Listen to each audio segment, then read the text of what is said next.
This past week, an unnamed source will give an update on the health of Jamie Foxx. As we all know, he's been in the hospital over the last month for an undisclosed reason. Today, I had the privilege of speaking with actor Christopher B. Duncan, who's most known for playing Braxton P. Hartnebrig on The Jamie Foxx Show for 5 seasons. In our conversation, we caught up with Christopher on his life, career, where he also sends a message to the recovering Jamie Foxx. I'm Dom Smith, and this is your Hype Report. Mr. Duncan, thank you for taking the time out to come speak with me today. It's my pleasure to be here, Dom. Definitely. So how are you doing? All is well. Life is good. My family's healthy and they're all well and happy, so that's what matters most to me. Yeah, that's all we ever want. I'm working and got to keep that going, so Right. yeah, all is well. No Especially complaints. in these times. No doubt about it. Yeah. I did want to talk to you about your time on the Jamie Foxx Show as well as your career. There is no way to talk about the show without talking about the man himself, and we all know the condition that he's in, unfortunately. Yes, we do, and it's upsetting. It's really. I remember looking at my wife, and I realized, of course, as everyone at this point, that it's a very serious situation. When I first heard about it, I thought, okay, I know this is a stressful business, and especially on the level that Jamie's dealing with it in terms of so many different projects. He's at that A level in films. There's a lot of weight to that. So I figured when I first heard about it, okay, this is stress related. That was my assumption. I didn't know about any details or whatever. I still don't, but that's what I thought. But then as time was moving on, a lot of people are speculating. I mean, you hear every kind of possibility out there. Some people think it's a conspiracy theory that people are out to kill him, and some people are saying it's the vaccine. I mean, there are all these different theories, but the bottom line is none of that stuff matters. What matters is that Jamie heals fully, and that he can get back to working his magic. Exactly. Because that's what he does. So that is what matters to me. Definitely. Not all these different, oh no, I think it's this. No, you're wrong. I think it. None of us really know. None of our business either. That's the thing. People ask me every day now, what's going on with Jamie? What happened? I explain to them, I don't know. And here's the thing, because I don't know. But even if I did, Dom, hypothetically, let's say I knew, but I do not. But if I did, I wouldn't say a word about it, because it's private family business. Because at the end of the day, Jamie's not just an incredible entertainer on so many different levels. He's a dad. He's a close friend to those friends he has in his circle. He's a son. I mean, we're talking about private, meaningful family business. So even if I did know, I wouldn't say a word. I wouldn't. And that's very appreciative of him, especially from his side as well. So have you spoken to Jamie since the incident? I have not. As soon as it happened, as I said, I thought it might have been stress related. I sent him a text. And I'm sure he's probably received who knows how many texts, right? In support. I was letting him know I'm pulling for him and that I was wishing a speedy and full recovery for him. So I sent him that text, and he's clearly dealing with so much right now that no matter what the case may be, it's obviously serious enough for him to need every bit of strength, and just he needs a lot of healing energy sent his way, good vibes, and the best wishes possible for a full recovery. That's the thing to me, a full recovery. Definitely. You know what I'm saying? Yeah. And we've seen these kind of incidents seem to happen kind of frequently, especially with black men in their 50s who do seem pretty healthy.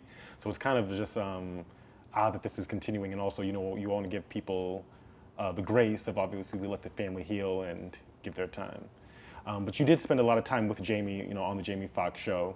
I do want to get to a more lighter subject. Do you have a favorite episode of the Jamie Foxx show? I do. There are a number of favorite episodes. There were so many that were just crazy, crazy fun. But the dance-off. Yes, that comes to everyone's mind. when Jamie and I had the room together. Now, but I have to tell you, we did that in one take. Really? We did it in one take, Dom. That's crazy. So, but here's what happened. Throughout the entire afternoon, Jamie and I were rehearsing the choreography. Yeah. So that by the time the audience got there at night, we were set. Yeah. And I'm here to tell you, when we did that dance-off, the audience was in this set of like bleachers watching the taping. When we did that dance-off, I'm telling you, the noise, they were stomping and screaming. People were throwing things because they were so over the top, fired up about what they had just seen. And the producers had to edit out all of that crazy, cheering and hollering because it went on for so long. Yeah, don't got that time. And Jamie and I were just loving every minute of it. We kept looking over at each other, and at one point, at the end of the scene, we even had to pause and just like go over to the audience and have a connection for a bit, because we knew that we had been in this solid dynamic, and all that rehearsal throughout the afternoon had paid off. Definitely. And I'll tell you one other quick thing, Dom, about that episode. You remember the moment where Braxton has the glove in the glass case? Yeah. Now, that was my idea. Really? In the script, the way it was originally written, the writers had a note. Braxton goes to a drawer and pulls out a Michael glove. And I said to them, oh, wait. This would be far too valuable a possession for Braxton. Yeah. It's got to be in a breakaway glass case. Yeah. And they bought it. They That's went great. with it. So that worked. That is part of the history of my dynamic with Jamie. From the very audition itself, Jamie and I have had this wonderful back and forth of playfully trying to challenge each other and throw each other off with the material. And that happened from the first time I met him. Yeah. Which I'll tell you about. So when I went to the audition, they had seen tons of people for the role. I didn't even know about that at that time. I'd been in Chicago, living in Chicago because I was done with LA. I was getting work. I'd been out there for 7 years, but I was just fed up with the egos, the rejection. It was wearing on my spirit. So I went out to Chicago. I wanted to get back in touch with my love for the craft. So I'm out there doing theater, working main stage at the Goodman Theater in Chicago, and doing film work out there. I got back in touch with my love for the craft. I was no longer just chasing the carrot, which is trying to get that television series and trying to get that film work, and I was basically smothering the thing that I loved because I wasn't letting my life breathe. So the following year, after being there for a year, I said to myself, let me go back to LA during pilot season, and I'm gonna audition, hopefully get some guest starring work, bring some extra money back home. What do you think was my first, literally, Dom, my first audition? Jamie Foxx show. Now remember, I was free creatively, emotionally, mentally. I was free because I was no longer desperate to get things done. I was just busy reveling in the craft itself. So I go to the door. Dee Dee Bradley is the casting director, and she says to me, Chris, I want you to know, Jamie's in the room, and he's throwing a lot of the actors off because he's going off the page. And I said, he's improvising? She said, yeah. I said, Dee Dee, I'm from the theater. If he wants to improvise, we're gonna dance. Yeah. And she went, okay. So I walk in the room and I see Jamie. Now, mind you, all the executive producers, Bentley Kyle Evans, who also produced Martin, and so many other shows. This man is constantly busy. The president of Warner Brothers, they're all there, okay? All these big wigs. Jamie's in the room. I see him. He said, "What's up?" I said, "What's up, man?" Here's what's in the script. It's a scene where I'm at the front desk talking to Garcelle's character, Francesca. Mm-hmm. And while I'm talking with her, what's written is Jamie's supposed to walk over to me, interrupt us and say, "Look here, partner. I'm trying to get a word in edgewise with this fine young lady, you know, but you all in my way, partner, la la la." Those are the words mm-hmm. that are written. Mm-hmm. And then I'm supposed to say to him, "Excuse me, I, as you can see, am currently having a conversation. When I am done, you will have your opportunity." That's what was written. That's not what happened. Yeah. So I go walking over to the scene to start it. Instead of those lines I just told you, mm-hmm.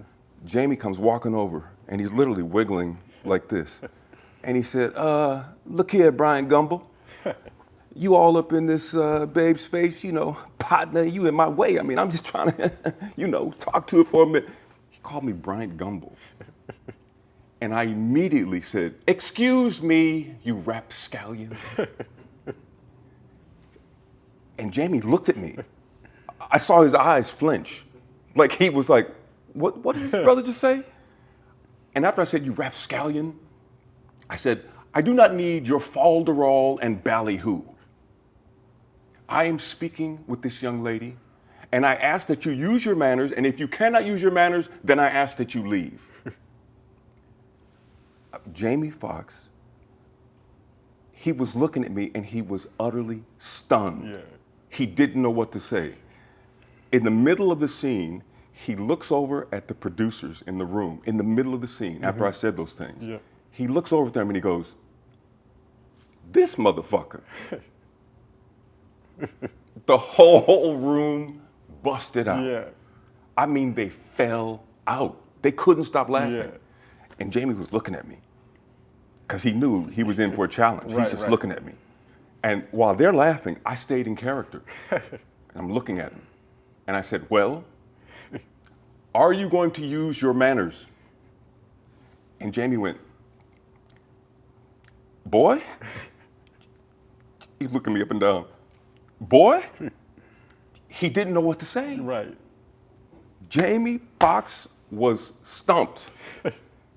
And ever since that time, mm-hmm. that was the dynamic for us throughout that entire run. Yeah, that's how you get a role. If Jamie's watching right now, is there anything that you would want to say to him?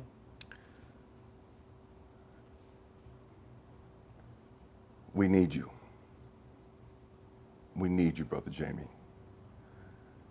Your multitude of talents spread so much light and joy, entertainment, and I can't think of a more important time than now in this country in particular, let alone the world, when all of that is needed. So, like I said, we need you.